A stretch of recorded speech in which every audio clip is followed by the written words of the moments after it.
आपको कि 7 और 8 नवंबर को 2013 में थिंक फेस्ट प्रोग्राम के दौरान उनकी महिला सहकर्मी की ओर से गंभीर आरोप लगाए गए थे और 30 नवंबर को तरुण तेजपाल को गिरफ्तार किया गया था। सीधे करेंगे सहयोगी सत्यप्रकाश का। सत्यप्रकाश, ये बड़ा अपडेट है, बड़ी खबर है जहां पे बॉम्बे हाई कोर्ट ने तरुण तेजपाल को दोषी ठहराया है। सजा को लेकर नजरें लगी हुई है, सजा का ऐलान कब तक होगा सत्यप्रकाश? देखिए, बॉम्बे हाई कोर्ट के गोवा बेंच ने यह फैसला दिया है। तरुण तेजपाल को बड़ा झटका लगा है क्योंकि जिस तरह से निचली अदालत ने बरी कर दिया था तरुण तेजपाल को, और उसी को लेकर कहीं कहीं गोवा सरकार ने फिर से जो बॉम्बे हाई कोर्ट का गोवा बेंच है वहां पर जाकर अपील किया था, जिसको लेकर आज फैसला सुनाया है। फैसला कहीं कहीं बहुत बड़ा झटका है तरुण तेजपाल को। जिस तरह से महिला सहयोगी ने आरोप लगाया था, रेप का आरोप लगाया था, उसी मामले को लेकर कहीं कहीं आज तरुण तेजपाल दोषी पाए गए हैं और फिलहाल जो सजा का सुनवाई जो है थोड़ी देर बाद होने वाली है, जो जानकारी मिल रही है, और कहीं आज जो है तरुण तेजपाल को बड़ा झटका लगा है। जी, तो ये बड़ा झटका है और जिस तरीके से नजरें बनी हुई हैं कि सजा का ऐलान क्योंकि कुछ देर में होने वाला है।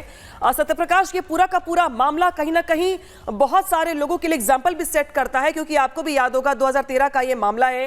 हालांकि 7-8 नवंबर को कार्यक्रम था, उसके बाद 20 नवंबर को जब ये आरोप लगे तरुण तेजपाल पे तो उन्होंने पूरे मामले से एडिटर इन चीफ के पद से खुद को अलग कर लिया। 30 नवंबर को उनको गिरफ्तार किया गया, लेकिन मामला फिर जब आगे बढ़ा 2014 में तो उन पर एक तरीके से जब केस चलना शुरू हुआ, उसके बाद गोवा कोर्ट की ओर से उनको राहत तो दे दी गई थी। माया पाया ये गया कि सबूतों का अभाव है सत्यप्रकाश, लेकिन बॉम्बे हाई कोर्ट ने पाया कि यहां पर जो सबूत है, जो गवाही है, वो तमाम चीजें तरुण तेजपाल के खिलाफ गई और इसी वजह से बॉम्बे हाई कोर्ट ने गोवा के कोर्ट का फैसला पलटा और तरुण तेजपाल को दोषी पाया।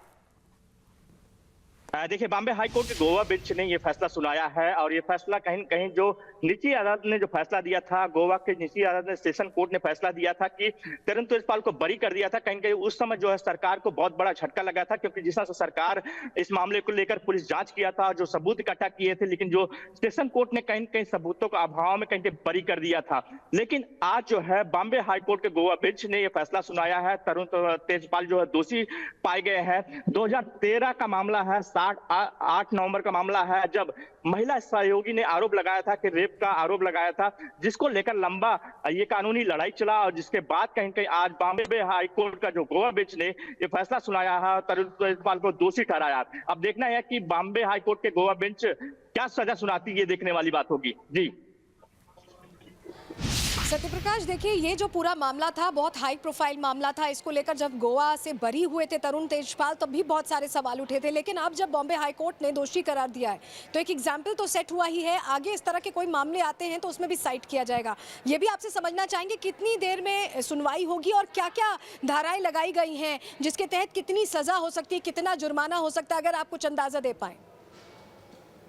देखिए, सजग सुनवाई थोड़ी देर बाद होने वाली है, लेकिन जिस तरह से ये Bombay high court Goa bench ने फैसला सुनाया है, कहीं कहीं झटका लगा है तरुण तेजपाल को। जिस तरह से 2013 का मामला था, काफी लंबी कानूनी लड़ाई चली, सुनवाई हुआ, बहस हुआ, और जो शुरुआत में जो सेशन कोर्ट का फैसला था, जो गोवा का सेशन कोर्ट का फैसला था, जिस तरह से सेशन कोर्ट ने पुलिस को कहीं कहीं कहा था कि सबूत नहीं है जिसके आधार पर तरुण तेजपाल को बरी कर दिया था, उसके बाद जो है उसके बाद गोवा सरकार ने बॉम्बे हाई कोर्ट का गोवा बेंच में गई थी और वहां पर कहीं लगातार जो है सुनवाई चली और आज जो है फैसला सुनाया है।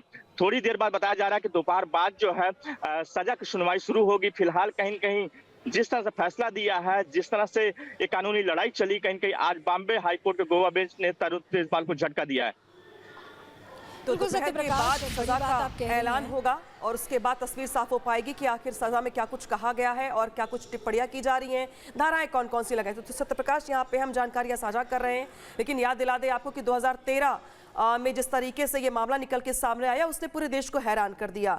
और सलोनी, ये एक ऐसा मामला था जिसमें एक बहुत ही मशहूर मैगजीन के एडिटर इन चीफ पर गंभीर आरोप लगाए गए थे। हालांकि लिफ्ट का ये पूरा का पूरा मामला था तो सबूत कई ऐसे थे जो तरुण तेजपाल के खिलाफ थे। पीड़िता को लंबे समय तक लड़ाई लड़नी पड़ी, लेकिन अब बड़ी खबर यह है कि पीड़िता को न्याय मिला है और बॉम्बे हाई कोर्ट ने तरुण तेजपाल को दोषी पाया है। 2013 से लेकर के अगर बात की जाए तो आज की तारीख तक ये बहुत लंबी लड़ाई रही और अब जाकर के पीड़िता को न्याय मिला है, तो ये एक अपने आप में बहुत बड़ा एग्जाम्पल भी है ऐसे केसेस में जहां पे ये माना जाता है कि कद और पद बड़ा होने की वजह से कई बार लोगों को राहत मिल जाती है, सबूतों के अभाव में राहत मिल जाती है, लेकिन फिलहाल ऐसा होता दिखाई नहीं दिया इस केस में। देखिए नामका, इस केस में ऐसा होता नहीं दिखाई दिया, लेकिन अगर आप देखें गोवा सेशंस कोर्ट ने जो फैसला सुनाया था उससे तो सीधे सीधे तरुण तेजपाल को ही राहत मिली थी, लेकिन बॉम्बे हाई कोर्ट की जो गोवा बेंच है उसने ये क्लियर कर दिया है कि देखिए इस तरह के मामलों में कहीं भी जो पीड़िता है उसकी बात सर्वोपरि है, उसको सबसे फर्स्ट रखते हैं और उसी के आधार पर यह कार्रवाई हुई है। क्योंकि गोवा सेशंस कोर्ट ने जो फैसला सुनाया था उसमें सीधे सीधे ये कहा गया था कि सबूतों का अभाव है, बेनिफिट ऑफ डाउट दिया गया और उस फ्लॉ का फायदा उठाते हुए सीधे सीधे तरुण तेजपाल को राहत दे दी गई थी। लेकिन अब जब ये फैसला आया है तो किन धाराओं में, ये बहुत इंपॉर्टेंट है अनामिका, जो हम कह रहे हैं कि किन धाराओं में इसमें कन्विक्ट किया गया है, आरोपी माना गया है, उसके तहत ही सजा का ऐलान होगा। और जो हमें अभी तक पता चला है, जो चार्जशीट दाखिल की गई थी उसमें जो धाराएं लगाई गई थी, हम आपको बता रहे हैं कि 10 साल की कठोर सजा, जुर्माना या आजीवन कारावास भी हो सकती है। तो थोड़ा इंतजार करना होगा, दोपहर को इस पूरे मामले की सुनवाई होगी और तब किन धाराओं के तहत दोषी करार दिया गया है, सजा का ऐलान होने के साथ ही हमें पता चलेगा। अहम जानकारी आप यहाँ पे साझा कर रही हैं, जो करेंगे सहयोगी जतिन का। जतिन, 2013 का ये पूरा का पूरा प्रकरण है जब एक महिला सहयोगी की ओर से रेप के आरोप लगाए गए थे, तब से ये मामला अब तक चल रहा था, लेकिन आज बड़ी अपडेट सामने आई है जहां पे हाई कोर्ट। मैम इतनी बड़ी केस थी और एक बड़ा मुद्दा उठाया जा रहा था नेशनल लेवल पे, इस डिसीजन के बाद कैसे देखते हो? This is a sentence wherein the girl has stood up for her rights, for what has happened wrong with her. So in that light, if you go to see, this judgment is very, very important of the women who are working in all the sector, private, government, any sectors.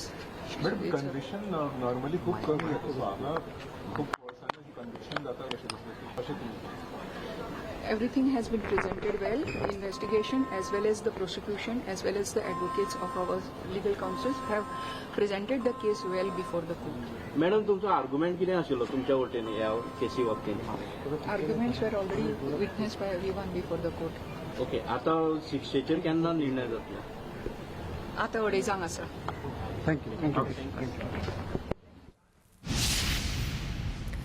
Jatin के पास अब सीधे रुक कर लेते हैं। जतिन, इस पूरे प्रकरण में तरुण तेजपाल को बॉम्बे हाई कोर्ट की ओर से दोषी पाया गया है, दोषी ठहराया गया है, लेकिन सवाल खड़े होते हैं कि सजा का ऐलान होना है कुछ देर में। कितनी सजा हम मानकर चले या फिर क्या कुछ आकलन किया जा रहा सजा के तौर पे, क्योंकि एक बेहद गंभीर मामला और बॉम्बे हाई कोर्ट ने राहत देने से साफ साफ इनकार, दोषी पाया, यानी कि तमाम सबूत और गवाहों जो थे वो तरुण तेजपाल के खिलाफ थे। बिल्कुल, देखिए 2:30 बजे सजा का ऐलान होगा, लेकिन उससे पहले जिन धाराओं में तरुण तेजपाल को दोषी ठहराया गया उसको लेकर एक छोटी सी बहस भी होगी और उनमें सेक्शंस को लेकर दोनों पक्ष अपनी दलीलें जो है वो पेश करते हुए नजर आएंगे। लेकिन सबसे महत्वपूर्ण कि निचली अदालत ने जिस तरीके से तरुण तेजपाल को बरी कर दिया था वो फैसला बॉम्बे हाई कोर्ट ने पूरे तरीके से पलट दिया। तो ये बात बिल्कुल क्लियर है कि निचली अदालत में जो सुनवाई हुई उसको लेकर भी हाई कोर्ट संतुष्ट नहीं था। उसने माना कि तमाम सबूत जो है वो तरुण तेजपाल के अगेंस्ट से, और यही कारण है कि बॉम्बे हाई कोर्ट ने तरुण तेजपाल को यौन उत्पीड़न के मामले में जो दोषी है वो ठहराया। 2013 का ये पूरा प्रकरण है। गोवा के एक होटल की लिफ्ट के अंदर एक लड़की ने एलिगेशंस लगाए थे, जिसके बाद से ही तरुण तेजपाल की गिरफ्तारी भी हुई थी। लेकिन सबसे महत्वपूर्ण कि निचली अदालत ने जब बरी किया, निचली अदालत का जब आप ऑर्डर कॉपी पढ़ेंगे तो उनका कहना था कि लैक ऑफ एविडेंस और बहुत सारी बातें उसके अंदर मेंशन की गई थी। लेकिन बॉम्बे हाई कोर्ट ने ये बात मानी और जब उसमें भी सुनवाई दोनों पक्षों की तरफ से रखी गई, विक्टिम ने जब अपनी बात बताई तो उसने बताया कि किस तरीके से उसके साथ यौन उत्पीड़न हुआ। एक लंबी लड़ाई वो लड़ रही है 2013 से लेकर आज 2026, 13 साल हो गए उसको जो न्याय है वो चाहिए। तो बॉम्बे हाई कोर्ट उन दलीलों से सेटिस्फाइड हुआ और सबसे महत्वपूर्ण जो उस समय सबूत इकट्ठे किए गए थे, जो फॉरेंसिक रिपोर्ट थी और जिस तरीके के मेडिकल एग्जामिन की तमाम रिपोर्ट थी वो भी बॉम्बे हाई कोर्ट के सामने रखी गई और उन्हीं दलीलों के आधार पर तरुण तेजपाल को बॉम्बे हाई कोर्ट ने दोषी ठहराया है। हालांकि सेक्शंस क्या क्या है इसको लेकर अभी कुछ क्लियरिटी नहीं मिली है। इतना बिल्कुल बताया गया है कि 2:30 बजे जब कोर्ट बैठेगी तो उन सेक्शंस पर भी एक छोटा सा जो आर्गुमेंट है वो होगा और उसके बाद सजा का ऐलान होने की भी संभावना आज ही बताई जा रही है। लेकिन तरुण तेजपाल